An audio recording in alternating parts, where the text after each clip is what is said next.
Hello, everybody, and welcome into Talking Fitchburg on Wednesday, June 14th, 2017. Woohoo! I remembered the date, so it's a good start to the day. Good day. Welcome in, everybody. I hope you're having a fine day. It is I, Preston, hosting alongside Andrew. Hello. Hello, just us still. Just Jeremy. us still. Just a couple more days to go here, ladies and gentlemen. It's all, what do they call it? Hump day? I believe it is. I believe it is. It's hump day. Go to the camel. It's hump day. That's right. So we're about to make it into the second half of the week. That's exciting. We are. That's pretty exciting stuff. Just a couple more shows to go. Mm-hmm. We got one for you today. It should be a good one. We got some headlines, recapping some things from last night. Gonna get you ready for some stuff going on later today and throughout the weekend. So get ready for that. Then in the digest, we're gonna talk a little bit about dairy and kind of some statistics about what we do here in the state of Wisconsin as far as dairy farming, because it is Dairy Month. Hey. June Dairy Month. And then in the guest segment, we are going to take you out to the Promega Art Showcase that we attended last night. I was looking at some of the video earlier, Andrew, and it looked pretty fascinating. Looks fun. It was cool. I saw the symposium, but I didn't get a chance to walk around and see the rest of it last night. Yeah, it should be good stuff. The other guys did. I'm excited to check it out alongside of all of you. I haven't gotten to see the full thing yet, so I'm pretty excited about that. Should be a good time. Of course, then we'll wrap it up with some I'm sure there's going to be some exhilarating holidays at the end of this thing. Always. I always keep them secret for myself even. So I you don't got to check. look in the break right before, and then you're like, Exactly. oh, boy. I never pre-check because I want to be surprised too. You know what I mean? Oh, yes. Alrighty, let's crack on, as they say. Let's get right into it. Dig in to the headlines. Let's take you right out to the recap of last night at the Common Council meeting. There were some proclamations read, and we're going to take you out to a quick peek at those right now. Whereas Fitchburg has a proud agricultural history that is still very much part of our current landscape and will be for decades to come. And whereas one of Fitchburg's oldest and continually operated family farms is the Fahey family farm on Irish Lane, which is celebrating its 150th anniversary this year. And whereas James Monks Sr. immigrated from Ireland and purchased 160 acres of land on Irish Lane in 1855. And he was able to expand the farm in 1867 when he purchased adjoining land. And whereas James Monks Sr. purchased additional land in 1869 next to the two farms, and he divided the land into 3 farms for each of his 3 sons in 1883. And whereas James' 3 sons, James Jr., John, and Thomas, all farmed together on Irish Lane for many years. And whereas Thomas Monks sold his 160 acres to his sister, Julia Monks Fahey, and her husband, John Fahey, where they farmed and raised their family. And whereas the original farm was transferred to their son, Joseph and Julia, who was born in Fitchburg in 1854.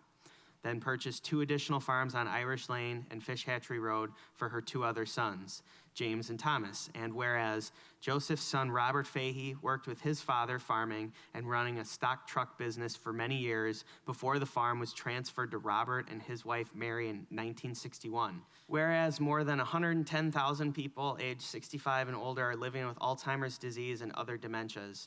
And whereas Alzheimer's disease is the 6th leading cause of death in the United States, where 1 in 3 seniors dies with Alzheimer's or another dementia. And whereas almost 2/3 of Americans with Alzheimer's are women and 60% of all caregivers for people with dementia are women. And whereas every 67 seconds, someone in the United States develops Alzheimer's disease, and everyone who has a brain is at risk to develop Alzheimer's. And whereas in 2017, Alzheimer's and other dementias will cost the nation $259 billion, and by 2050, these costs could rise to as high as $1.1 trillion. Whereas the year 1917 was a transformational year for the city of Madison as the state capitol was being completed and the number of cars surpassed the number of horses. Whereas Memorial United Church of Christ was founded the same year in Madison by Reformed Swiss as a result of ethnic and denominational differences with the German Presbyterians at St. Paul's German Presbyterian Church. And whereas the first congregation met on June 10th, 1917 with Reverend William C. Lehman as pastor in Madison's Grand Army of the Republic Hall with 64 members present. And whereas Memorial United Church of Christ has been fortunate to evolve and grow as a congregation under the leadership of Josias Friedley, William Lehman, Edwin Vornholt, Calvin Zenk, William Schultz, John Schultz, Bonnie Van Overbeek, and Phil Haslinger.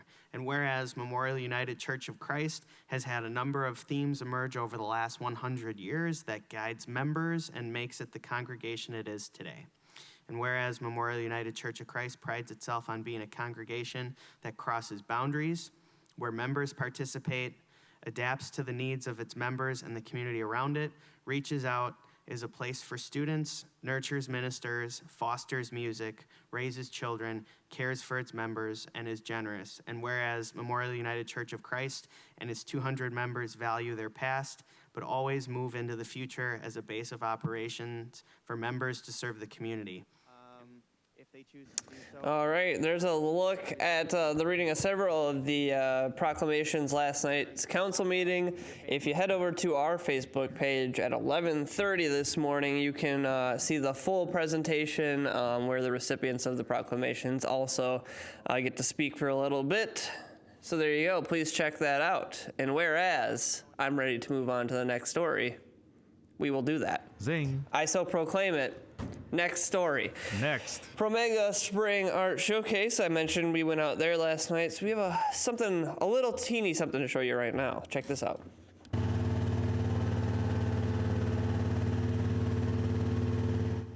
There was a steamroller out there, everybody.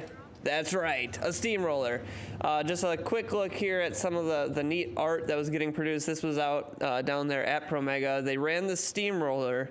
Basically, if I understand it correctly, she carves out a piece of wood, covers it with ink, covers that piece of wood with a sheet, and then they run it over with the steamroller, make it look at those prints. Look how cool those prints are. Those are really cool. That is awesome. I just love that you have to use a steamroller to make it. Me too. That's pretty cool. Super unique, super cool. Yep. There was lots more great stuff to come from the Promega Art Showcase, which we will take you to in the guest segment today. So stick around for that. It is going to be good. But just look at that steamroller. It rolls on. Pretty cool. Rolls on. As do we. Let's roll on to the next story. I am killing it in the segues today. You know what I mean? Woo! All right, Strawberry Fest at the Fitchburg Farmers Market. That's right. It's coming up here. Check it out tomorrow, June 15th, 3 p.m. to 6 p.m. There's going to be loads of strawberries out there. They're going to have some Culver's Sundays provided by the Fitchburg Lions Club. It's going to be some Celtic music and all kinds of other strawberry theme offerings from the vendors out there. Again, tomorrow, June 15th, 3 to 6 p.m. Go enjoy it down there at the Agora Pavilion. Always a good time. So check it out. Another thing that you should be checking out is books, am I right? Oh my gosh. Oh, you're right. Hey, but you could also purchase some books over at the Fitchburg Public Library. The Friends of the Fitchburg Library are having their book sale coming up this weekend, starting June 16th at noon, and then also on June 17th it kicks off at noon also, and it goes till 4 p.m. Again, Fitchburg Public Library. Books from all kinds of genres. They're on the cheap, and of course it goes to support the library, so head on out, get some books, get some gifts, get ready for that summer reading program, all that and more. So there you go, check it out. And then we have a cool series of presentations coming up about what you need to know about dementia. So here you go, here's a look. They're going to be having several sessions here. The basics will be on the 22nd of June, Healthy Living for Your Brain and Body on the 13th of July, Legal and Financial Planning Part 1 on the 20th of July, and then Part 2 of that one is TBA, to be determined, so or announced as it were. So stay tuned for that. We'll let you know as we find out more. The programs will begin at 4 p.m. at the library. Call the number here, 729-1763 to register. Please and thank you. So there you go. Now, quickly, let's talk about Barks for Parks. It's a dog park fundraiser. It's going to be taking place Sunday, June 25th at noon. It's going till 4, and it's out there at the Wisconsin Brewing Company in Verona. It says here, in honor of the 25th anniversary of Dane County Dog Parks, Wisconsin Brewing Company is hosting the Barks for Parks celebration at their facility in Verona. This afternoon of fun will include live music, food, and entertainment for both 2- and 4-legged friend and family. That's right, your dogs can come. Proceeds from the celebration will support Dane County Dog Parks and be used for upgrades, expansion, and special projects. Just please note that dogs must be on a 6-foot static leash and be current on vaccinations, and dogs must be people and animal friendly. $5 a person, ages 8 up. $15 per family, and children 7 and under are free, and so are the dogs. So there you go. Make sure you check that out. We are going to take a quick break, and when we come back, we're going to be getting you some information about Wisconsin dairy and Dairy Month. So stay tuned here on Talking Fitchburg.